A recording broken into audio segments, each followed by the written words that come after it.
Irish music isn't necessarily common in Athens, but 3 freshman girls were asked to perform Celtic music on their fiddles at a Donkey Coffee showcase.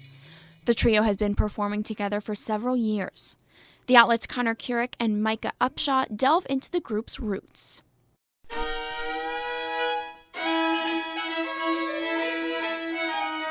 The walls of Ohio University's Glidden Hall usually echo with music and the sound of practicing. But unlike the classical music you commonly hear from a violin, this is fiddling.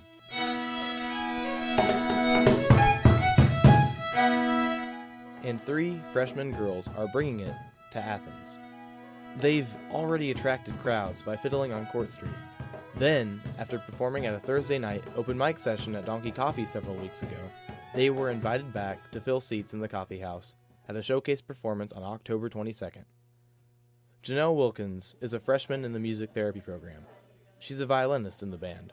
We came down to Donkey on Thursday at 8 o'clock, and we played, and we had a really good response from the audience, and it was just so much fun to be up in front of people again, fiddling.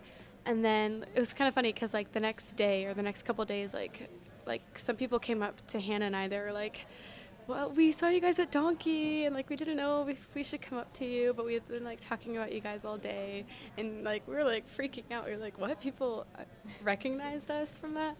And then also the owner of Donkey contacted Hannah because we had put her number down for the open mic, and he said that he wanted to feature us in a show on a Saturday night, and he would pay us and stuff like that. So that was really cool. Like, that's just where things have escalated from the first weekend of college. This wasn't a spur-of-the-moment thing, though. The trio has been working together since high school. So Hannah and I started fiddling in middle school, like in 7th grade, and then all 3 of us, Hannah, Anna, and I, we were in this Irish fiddle fetish group in high school, and we played in just like places around Dublin, Ohio, which is where we're from, which is in Columbus. And we went to Ireland one time, and we played with the Willis Clan. And then we played with Mountain Faith Band, and we also played at the Dublin Irish Festival. So, it all started with Irish Fiddle Fetish, and that's a tough name to forget. Ana Reyes, another violinist, recalled her first experience in the high school group.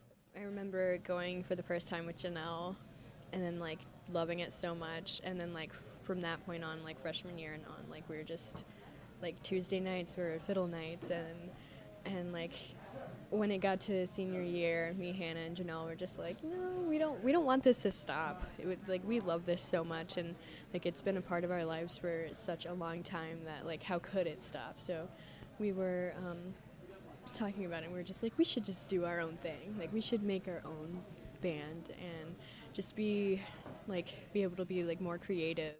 According to Hannah Sargent, the violist, the 3 girls always stood out in their orchestra program. Other students recognized this. Not only were they good friends, but they performed well together. Hannah came up with the idea of starting a group in college, and when all 3 enrolled at OU, they brought their fiddles to Athens. But Celtic music isn't the norm around Southeast Ohio. So why Irish music? I've always been interested in Irish music and the culture because I am Irish. My great-grandpa came here from Ireland in the early 1900s, and he is really, like, what made me want to take it up and want to keep going and be the best at it.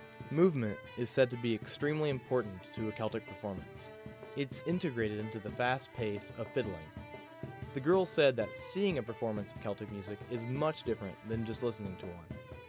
It's so lively that for many, it's hard not to get up and dance. So my great-grandpa, the one that lived in Ireland and came here in the 1900s, he was very sick for a long time. And when we started playing in high school, we played for retirement homes and nursing homes and stuff alike pretty often. It was just fun. It was good community service. It was a good reason to miss class.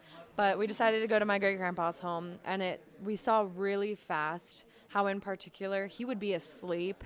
And then if we played a song that he knew, or like Danny Boy always got him, he would tap along, he'd open his eyes, he'd make eye contact, and then by the end of the performance, he would talk to us.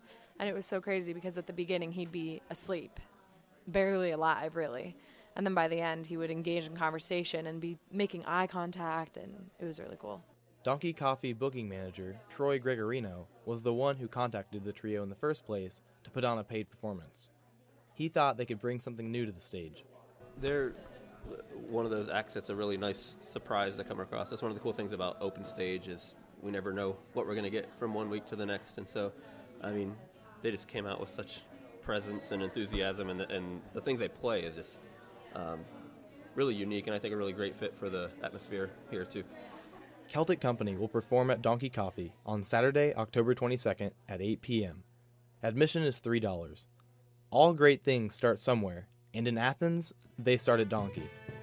These girls have history, and they have talent, as Troy recognized. And you never know when a single performance will be the spark that ignites something huge. For The Outlet, I'm Connor Keurig.